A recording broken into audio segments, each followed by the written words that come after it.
Kapolri Jenderal Polisi Sigit Prabowo mengungkap fakta atau temuan yang terkait pintu Stadion Kanjuruhan yang menjadi titik banyaknya korban jiwa Kamis 6 Oktober.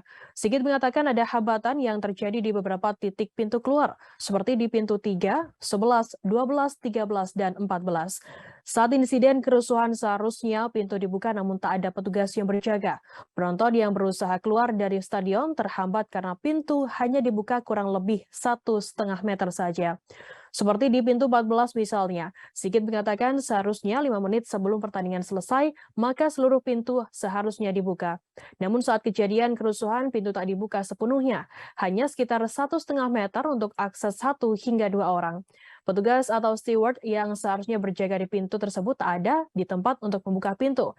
Selain tak adanya petugas, ada pula hambatan lain yakni sebuah besi yang melintang di pintu keluar stadion. Besi setinggi 5 cm tersebut yang mengakibatkan supporter terhambat untuk keluar dari stadion tersebut. Bahkan mereka saling berdesakan hingga kurang lebih selama 20 menit hingga menimbulkan banyaknya korban berjatuhan. Sigit mengatakan beberapa korban mengalami patah tulang, trauma di kepala hingga meninggal dunia.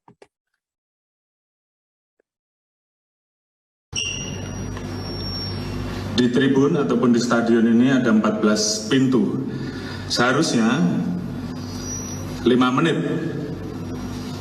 sebelum pertandingan berakhir, maka seluruh pintu tersebut seharusnya dibuka. Namun saat itu pintu dibuka, namun tidak sepenuhnya, hanya berukuran kurang lebih 1,5 meter. Dan para penjaga pintu atau steward tidak berada di tempat. Berdasarkan pasal 21 Regulasi Keselamatan dan Keamanan PSSI menyebutkan bahwa steward harusnya tetap berada di tempat selama penonton belum meninggalkan stadion.